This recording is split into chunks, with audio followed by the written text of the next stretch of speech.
میرا نام ڈاکٹر مومنہ سیدہ فاطمہ ہے، میں لاہور میں مقیم ہوں اور میرے 4 بچے ہیں، 3 بیٹیاں اور 1 بیٹا۔ کل میں گئی تھی بینک میں، حبیب بینک لمیٹڈ گلبرگ برانچ میں، 2 کروڑ روپے کا چیک مجھے دیا تھا، میری زمین کی ڈیل تھی، وہاں میں نے سائن وائن سارا ٹوکن کر کے 2 کروڑ کا چیک کیش جب کرانے لگی تو وہاں کے مینیجر صاحب خواجہ عمر نے کہا کہ آپ کو پولیس کی کسٹڈی کی ضرورت نہیں ہے، اور جیسے ہی چیک کاؤنٹر پہ آیا انہوں نے 2 کروڑ کے میرے جو نقدی تھی وہ انہوں نے انہی کے بندے مینیجر صاحب کی ملی بھگت سے میری ڈکیتی کروا دی۔ میں نے 15 کے اوپر فوری طور پہ کال چلائی، وہاں ارد گرد کے لوگوں نے بھی چلائی۔ اس کے بعد میں نے سارا دن کل یہاں غالب مارکیٹ کے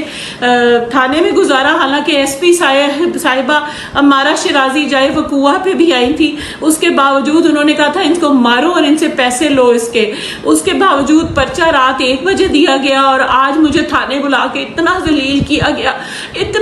کیا گیا کہ جو ڈکیت ہیں وہ اوپر کرسیوں پہ بیٹھے تھے اور مجھ پہ چیخ رہے تھے اور مجھے دھمکیاں دے رہے تھے اور میری بچوں کی دھمکیاں دے رہے تھے۔ آپ مجھے بتائیے، میرا خاوند نہیں ہے، میں اکیلی عورت ہوں، میں کیا کروں؟ میں کدھر جاؤں؟ میں کس سے سوال کروں؟ یہ اسلامی ملک ہے، یہاں پہ میں ڈاکٹر ہوں، میری قدر نہیں ہے، یہاں پہ کوئی عزت نہیں ہے،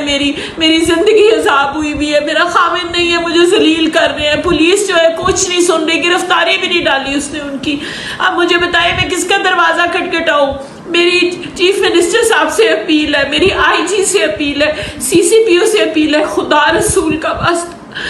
اللہ کا واسطہ، امام حسین کا واسطہ، میرے پہ رحم کریں، میرے پیسے دلوائیں۔ وہ ڈکیت پولیس کی کسٹڈی میں وہاں ایسے بیٹھے ہیں جیسے وہ کوئی